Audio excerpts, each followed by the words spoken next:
Hello guys, welcome to Thailand vlog. ഇപ്പോൾ day 1 in തായ്ലൻഡിലേക്ക് എല്ലാവർക്കും സ്വാഗതം. അങ്ങനെ എയർപോർട്ടിലെത്തി നമ്മൾ നേരെ തായ് ബാത്തൊക്കെ വാങ്ങി. ഞാനൊരു പാക്കേജ് എടുത്ത് പോയതുകൊണ്ട് തന്നെ അവിടെ തന്നെ പിക്കും ബസ് ഉണ്ടായിരുന്നു. ഫസ്റ്റ് നമ്മൾ ബാങ്കോക്കിൽ ഒരു ഹോട്ടലിൽ ചെന്ന് ചെക്ക് ഇൻ ചെയ്തു. ഇതായിരുന്നു റൂം വന്നത്. നല്ല സ്പേഷ്യസ് ആയിട്ടുള്ള റൂമായിരുന്നേ. അത്യാവശ്യം എല്ലാ സാധനങ്ങളും അവിടെ തന്നെ ഉണ്ടായിരുന്നു. ആക്ച്വലി നമ്മൾ ഡേ 1 ബാങ്കോക്കിലല്ല, ജസ്റ്റ് ഫ്രഷ് ആവാൻ വേണ്ടി മാത്രമായിരുന്നു ഈ റൂം ഉണ്ടായത്. അതിന് ഈ റൂം പെർഫെക്റ്റ് ആയിരുന്നു.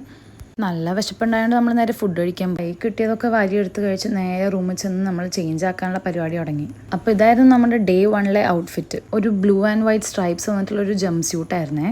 അങ്ങനെ ഫിറ്റ് ചെക്കൊക്കെ കഴിഞ്ഞ് നമ്മൾ നേരെ ചെക്കൗട്ട് ചെയ്ത് നേരെ ബസ് കയറി. നമ്മുടെ ഫസ്റ്റ് ഡെസ്റ്റിനേഷൻ പട്ടായയാണ്. ബസ്സിലാണ് നമ്മുടെ യാത്രയൊക്കെ. ഫസ്റ്റ് നമ്മൾ ടൈഗർ ടോപ്പിയാണ് കാണാൻ പോകും. പുലിനെ പിടിക്കുന്നതിന് മുമ്പായിട്ട് ഫുഡ് കഴിക്കാമെന്ന് വിചാരിച്ച് ഞങ്ങൾ നേരെ കഴിക്കാൻ കയറി. പക്ഷെ അവിടെ നമ്മുടെ ചുറ്റും പുലിയായിരിക്കും നടക്കുന്നത്. അവിടെ ഞങ്ങൾക്കൊരു നോർത്ത് ഇന്ത്യൻ ലഞ്ചായിരുന്നു. അപ്പം അങ്ങനെ അതൊക്കെ കഴിച്ച് നമ്മുടെ ചുറ്റും നേരെ പുലികളായിരിക്കും നടക്കുന്നത്. ഫുള്ള് ഗ്ലാസ് ആണേ. അപ്പം നിങ്ങൾ വിചാരിക്കും ഗ്ലാസിൻ്റെ അകത്തൂടെ പുലിനെ കാണാൻ പറ്റുള്ളൂ. അല്ല, നമുക്ക് നേരെ പുലിയുടെ അടുത്ത് പോയിരുന്ന് വീഡിയോസും ഫോട്ടോസും ഒക്കെ എടുക്കാം. അത് കാണുമ്പോൾ നിങ്ങൾക്ക് തോന്നുന്നു ഞാൻ അഭിനയിക്കാന്ന്. അല്ല, ശരിക്കും പേടിച്ചിട്ടാ. അവിടെ നിന്ന് നേരെ നമ്മൾ പട്ടായയിലെ ഹോട്ടലിൽ ചെന്ന് ചെക്ക് ഇൻ ചെയ്തു. അപ്പോൾ ഇതായിരുന്നു എൻ്റെ പട്ടായയിലെ സ്റ്റേ വരുന്നത്. ഈ റിസോർട്ടിലായിരുന്നു നമ്മൾ 3 ദിവസം താമസിച്ചിരുന്നത്. അപ്പോൾ നമുക്കിനി നമ്മുടെ റൂം കണ്ടാലോ. റൂം അത്യാവശ്യം അടിപൊളിയായിരുന്നു. നേരത്തെ കണ്ടതിനേക്കാളും നല്ല സ്പേഷ്യസ് ആയിട്ടുള്ള റൂമായിരുന്നു. നല്ലൊരു അടിപൊളി ബാത്റൂമും അതുപോലെ തന്നെ നല്ല നീറ്റ് ആൻഡ് ക്ലീൻ ആയിരുന്നു കേട്ടോ. നല്ല അടിപൊളി മിററും ഉണ്ടായിരുന്നു. റൂമെല്ലാം നല്ല സ്പേഷ്യസ് ആയിരുന്നു. എന്തിനായിരുന്നു ഇത്രയും ബെഡെന്ന് എനിക്കിപ്പോഴും മനസ്സിലായില്ല. എന്തെങ്കിലും കുറ്റം പറയേണ്ടതെന്ന് വെച്ചാൽ നമുക്ക് പറയാം, റൂമിൻ്റെ അകത്ത് വേറെ മിററൊന്നും ഉണ്ടായിരുന്നില്ല. ഒരു പ്രാവശ്യം നമ്മൾ ബാത്റൂമിൽ തന്നെ പോകണമായിരുന്നു മിറർ നോക്കാൻ വേണ്ടിയിട്ട്. ഒരു ചെറിയ ബാൽക്കണിയൊക്കെ വരുന്നുണ്ടായിരുന്നു. നമുക്ക് പിന്നെ അധികം ടൈം ഇല്ലാത്തതുകൊണ്ട് വേഗം ചേഞ്ച് ആക്കി ഇറങ്ങിയായിരുന്നേ നമ്മുടെ അടുത്ത ഡെസ്റ്റിനേഷനിലേക്ക് പോകാനായിട്ട്.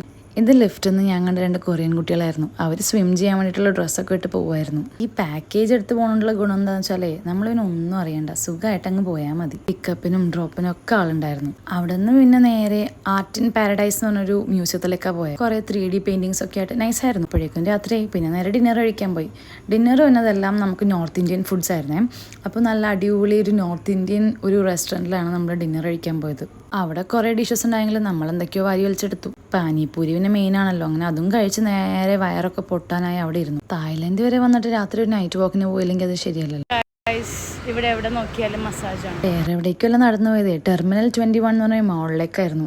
നമ്മുടെ ഈ സൺഡേ മാർക്കറ്റ് എന്നൊക്കെ പറഞ്ഞ പോലെ അവിടെ ഈ ഫ്രൈഡേ മാർക്കറ്റ് ഉണ്ടായിരുന്നു. കുറേ ഷോപ്സും ഡ്രസ്സസും അതുപോലെ പെറ്റ്സ് ഒക്കെ ഇട്ട് ഇതൊക്കെ അവരവിടെ കൊണ്ടുവന്ന പെറ്റ്സ് ആയിരുന്നേ. എന്നിട്ട് അവർ തന്നെ അതിനെ ഫീഡ് ചെയ്യാനുള്ള സാധനം കൊണ്ടുവരും. എന്നിട്ട് നമ്മളപ്പോൾ ഉള്ള ആൾക്കാർ അത് പൈസ കൊടുത്ത് മേടിച്ച് അതിനെ ഫീഡ് ചെയ്യും. എടുക്കാൻ പറഞ്ഞ ഇതിൽ നല്ല ബിസിനസ് വേറെ ഇല്ല. പിന്നെ അവിടെ കുറേ ഫുഡ് സ്റ്റോളും അതുപോലെ തന്നെ ഒരുപാട് സ്ഥലത്ത് നിന്ന് വന്ന കുറേ ആൾക്കാരുണ്ട്. നിങ്ങൾ തന്നെ ഇരുന്ന് കണ്ടോ, ഇത്രപാട് ലൈറ്റ് വിട്ട് രാത്രി തേരാപ്പാരായി ആൾക്കാർ നടക്കുന്നത്. വെളുപ്പിന് 12 മണിക്കാന്ന് പറഞ്ഞാൽ നിങ്ങൾ വിശ്വസിക്കൂ.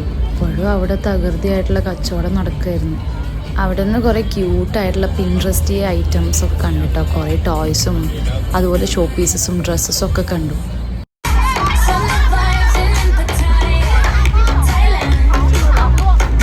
തായ്ലൻഡിലെ ചുറൂസ് എങ്ങനെയുണ്ടെന്ന് ടേസ്റ്റ് ചെയ്യണമല്ലോ. അതുകൊണ്ടാണ് ചുറൂസും വാങ്ങി. 89 തായ് ബാത്തായിരുന്നു. അങ്ങനെ ചോക്ലേറ്റിൽ ഡിപ്പ് ചെയ്ത് ചുറൂസൊക്കെ കഴിച്ചു. കൊള്ളായിരുന്നു, അത്യാവശ്യം നൈസായിരുന്നു. അവിടെ ഉള്ളവരൊക്കെ ഫോട്ടോ എടുക്കുന്നുണ്ടായിരുന്നു. നമുക്ക് പിന്നെ ഫോട്ടോ എടുക്കാനില്ലാത്തതുകൊണ്ട് നമ്മൾ നേരെ നടന്ന് തിരിച്ച് റൂമിലേക്ക് പോയി. അപ്പോൾ okay, bye. Stay tune for day 2 in Pattaya.